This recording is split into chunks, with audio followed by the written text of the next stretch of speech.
Do you think that this keyboard you've never seen before is worth $99? Well, I want to know your thoughts by the end of this video. I bet you've never seen a keyboard like this before. I mean, look at the design. It looks like someone has spilled coffee everywhere, and that is exactly how it's meant to look. This is the Coffee Cream D66 by Dust Silver. They kindly sent this to me to review, and I've got to say I'm quite surprised at how nice of a keyboard it is, because they're not as well known in this keyboard industry as some of the other big players, but that doesn't mean we shouldn't give them a chance. For the design, let's obviously start with the most prominent feature of the D66, which is the color scheme. It comes in a variety of colors, but this is a coffee cream version, and as you can see, I think it resembles the name quite well. I guess it's designed for those who want something to spice up their setup, as the colors make it quite visually loud, which in a sense makes it unique, and could definitely be something you like. The typing experience is another positive. Although the key travel distance is less than what I'm used to, I don't know how to explain it, but typing feels really smooth. There's probably a better word for it, but I always feel like my hand is gliding over the keys. In terms of buttons, it is something I've never really seen before, which is this twistable knob. I've set it up so it can control my volume and my brightness, which is a nice little addition. The keycaps are PBT and the keyboard is fully hot swappable,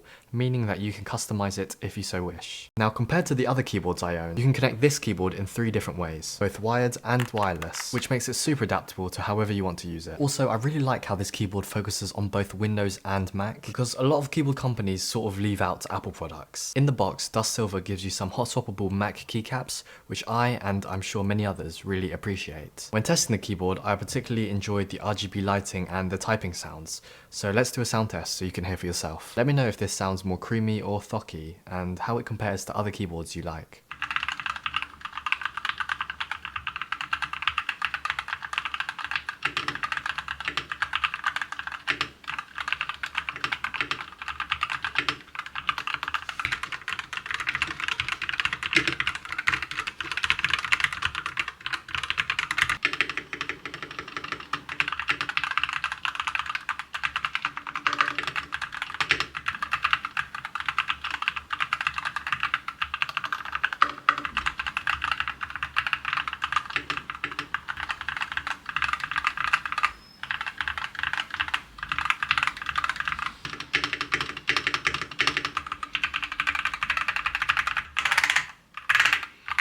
Now on to the different lighting modes. You should see most of them here and some of my favourites. I actually think the RGB is one of the strongest selling points of this keyboard because it genuinely looks really nice, and I specifically like the touch responsive light settings, so when you press a key and lots of light effects appear around it. I think all of these settings make the typing experience really engaging and just makes you feel good and satisfied. Like, I can imagine typing on this all day and being hooked to how it looks like. And of course from the sound test it also sounds really good. So since this video is about keyboards and typing, chances are you may enjoy learning about coding and programming. And if you are, then why not explore these coding type courses over at brilliant.org, who are kindly sponsoring the video. They take you through all the basics about the topics you choose by testing your knowledge with interactive problems, which get tougher as you start to learn more. For example, in the Thinking in Code course, you can explore topics like how you can view coding as its own language, and learn to change how something moves by just typing out a few simple commands. For a lot of people, coding and learning this technology is where they start in a lot of their early careers. And although I haven't made YouTube my career, I also had a strong interest in learning more about computers and technology when I was younger, which ultimately led me to where I am now. Now, I'm not saying that everyone will love the same things, because they won't. But I am saying that you'll never know what you enjoy and what you don't enjoy if you never try it. There are so many amazing beginner courses to choose from on Brilliant, and I would highly recommend looking around even if you're not certain about what you want to learn just yet. If you're interested, you can try Brilliant free for a full 30 days by visiting brilliant.org/jadenyi or clicking the link in the description. And the first 200 of you will get 20% off Brilliant's annual subscription. Thank you so much, Brilliant, for sponsoring this video. So let's talk about some pros and the cons of this keyboard. So I'll definitely say that the pros include the color scheme, because it is such a vibrant and unique